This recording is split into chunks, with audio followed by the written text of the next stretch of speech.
வணக்கம் தோழர்களே. அவ்வளவுதாங்க. நம்ம RSS ரவி பொட்டிய கட்டி கிளம்ப வேண்டியதா. உச்ச நீதிமன்றம் பொலேர் பொலேர்னு போட்டிருக்குங்க. இந்தியாவில எந்தெந்த ஆளுநர்களா ஓவரா ஆட்டம் காட்டுச்சுங்களோ அத்தனை பேரையும் காலை ஒடிச்சு கூண்டுக்குள்ள போடுற வேலைய இன்னைக்கு உச்ச நீதிமன்றம் பார்த்திருக்கு. நாம கஷ்டப்பட்டு மக்களால் தேர்ந்தெடுக்கப்பட்ட அரசு ஒரு வழியா எல்லாரும் ஒருமித்து ஒரு முடிவெடுத்து ஒரு சட்ட திருத்தத்தையோ ஒரு மசோதாவையோ அனுப்புனா இந்த கும்பல் என்ன பண்ணுது? இந்த சட்ட திருத்தத்தையும் மசோதாவையும் ஓரம் கட்டி வச்சுக்கிட்டு எனக்கு நான் அது மேல ஏறி உட்கார்ந்துருக்கு இந்த ஆளுநர் கும்பல். எதிர்கட்சி ஆளுற மாநிலங்கள்லாம் ஆளுநரை வச்சு பேரலா கவர்மெண்ட் நடத்திக்கிட்டு இருக்கு இந்த காவி கும்பல். இன்னைக்கு வச்சு பாரு நீதிமன்றம் சும்மா பொல்லேர் பொல்லேர் பொல்லேர்னு வச்சிருக்கு. அது மட்டும் இல்லங்க, இந்த ஆளுநர்களுக்கான அதிகாரத்தை பறிப்பதை குறித்த விவாதம் நடந்துட்டு இருக்கு உச்ச நீதிமன்றத்துல. ஆளுநருக்கு எதுக்கு எம்பிட்டு அதிகாரம்? இந்த அதிகாரத்தை புடுங்க அப்படின்னு அதையும் பரிசீலனை செய்து கொண்டிருக்கிறது.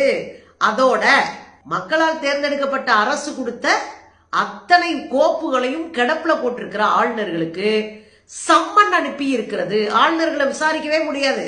ஞாபகம் வைங்க, சட்டம் அவர்களுக்கு கொடுத்திருக்கிற உரிமை. நாங்கெல்லாம் பெருசா அறுத்து தள்ளினவங்க. எங்களெல்லாம் ஒருத்தரும் விசாரிக்க முடியாது. நாங்க என்ன பண்ணாலும் நான் பதவியில இருக்கிறவரையும் நீ என்னை விசாரிக்க முடியாது. பதவியை விட்டு இறங்கிட்டேன்னா அப்புறம் நீ என் மேல கேஸ் போட்டுக்கலாம். அதுக்குள்ளே கேஸே இல்லாம போகும், அது வேற விஷயம். இந்த சூழ்நிலையில தான் ஆளுநர்கள் மீது சம்மன் பிறப்பிக்கப்பட்டிருக்கிறது. ஆளுநரும் ஒன்றிய அரசும் கூட்டறிக்கை கொடுக்கணும்னு வான் பண்ணி சம்மன் அனுப்பியிருக்கு. இதுலதான் ஆளுநர்கள் பூரா அரண்டு போயிருக்கு. உங்களுக்கு நல்லா தெரியுங்க, ஆளுநரும் ஆட்டுத்தாடியும் ஒண்ணுன்னு நம்ம தொடர்ந்து நம்ம தலைவர்கள் சொன்னாங்க. ரெண்டும் வீணா போனது, வேஸ்ட். வெட்டி தண்டமா தமிழ்நாட்டு மக்களினுடைய வரிப்பணத்துல நம்ம ஆளுநர் ஒருத்தரை உட்கார வச்சு சாப்பாடு போட்டுக்கிட்டு கிடக்குறோம். என்னத்துக்கு அவர் இருக்காருன்னே அவருக்கு தெரியாது, இடத்துக்கு வச்சிருக்கோம்னு நமக்கும் தெரியல. ஏதோ வச்சு சோற போட்டுக்கிட்டு உட்கார்ந்துருக்கோம்னு வச்சுக்கோங்களேன். இந்த ஆளுநர் உருட்டுறது இருக்கு பாருங்க. திருவள்ளுவர், காவினிரம், இந்த பக்கம் வள்ளலார், இந்த பக்கம் அது சனாதன பூமி இந்த தமிழ்நாடு, இப்படி போற இடத்துல பூரா உருட்டி விட்டு வருவார். இந்த நீ ஒண்ணு வச்சுக்க, இந்த நீ ஒண்ணு வச்சுக்க உருட்டி விட்டு வந்துருது. அப்புறம் நம்ம வேற வேலையே இல்லாம அவரு சொன்னதை வச்சு நாம ஒரு வாரத்துக்கு விவாதம் பண்ணிக்கிட்டு கிடப்போம். இதெல்லாம் செட் பண்றது எப்படி தெரியுங்களா? அரசியலா நான் பேசிட்டே இருப்பேன், நீ எனக்கு பதில் சொல்லிட்டே இரு அப்படின்னு நம்மள செட் பண்ணது இந்த பீஸ். இன்னொன்னு சொல்ல போனா நாகாலாந்துல எம்புட்டு உள்ளடிக்கு பண்ண பீஸ்ன்னு நமக்கு தெரியும். நாகாலாந்துல போராட்ட குழுக்களோட பேச்சுவார்த்தை நடத்திட்டு, ஆனா போராட்ட குழுக்களோடு பேச்சுவார்த்தை நடத்தின அம்சங்கள் எல்லாம் வேற ஒன்னா இருக்கும்போது போலியா ஒரு பாண்டை தயார் பண்ணி அதை வச்சு போராட்ட குழுக்களவே ஏமாத்தின பீஸ் இது. அதாவது நம்பி வந்தவங்கள முதுகுல குத்துன பீஸ். யாரு? நம்ம ஆளுநர் ரவி. இவர் தான் உருட்டுவார் அதாக்கு இதாக்குன்னு.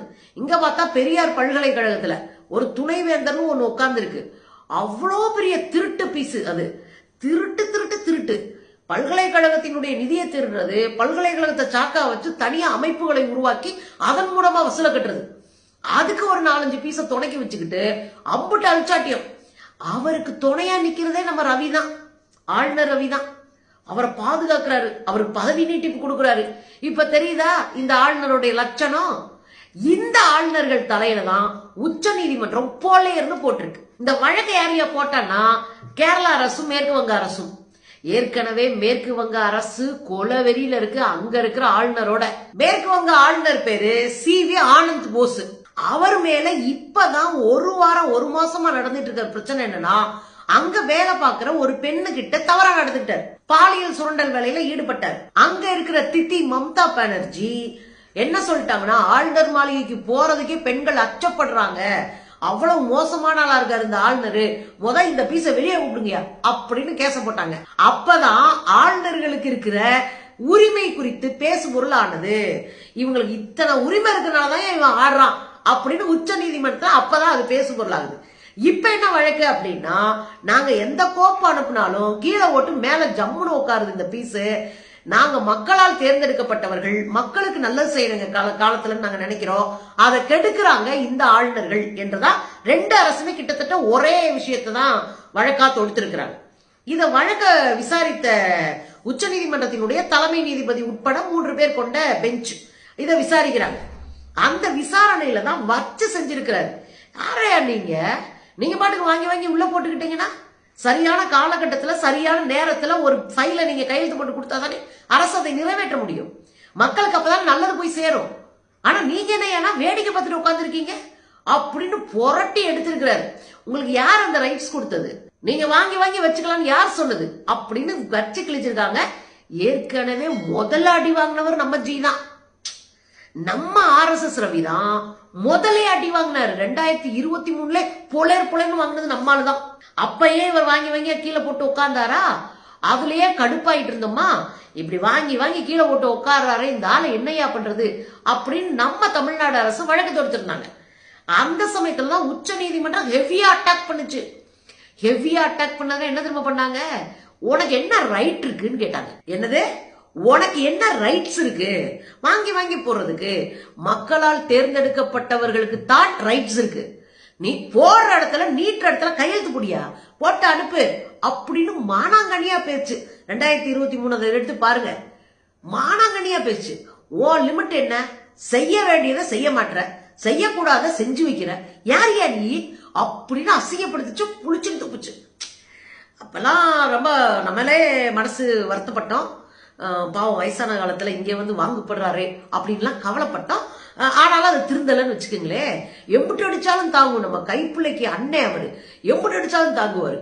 அந்த சூழ்நிலையில தான் இன்றைக்கு திரும்ப அடி விழுந்திருக்கு. ஆளுநர்களா மரியாதையா இருந்துக்குங்க. ஏன் நீங்க வந்து இந்த ஃபைல்ஸ்ல கையெழுத்து போடல? என்ன காரணத்துக்காக நீங்க வச்சிட்டு இருந்தீங்க? இவ்வளவு நாள் இழுத்தடிச்சதுக்கு பின்னாடி என்ன அரசியல் இருக்கு? மரியாதையா அறிக்கை அனுப்பு. ஒன்றிய அரசிங்க வா. RSS ரவி அடி வாங்கும் போதே அமித்ஷாவுக்கு நேரடியா கடிதம் அனுப்பிருச்சு உச்ச நீதிமன்றம். சம்மன் அனுப்பிட்டா.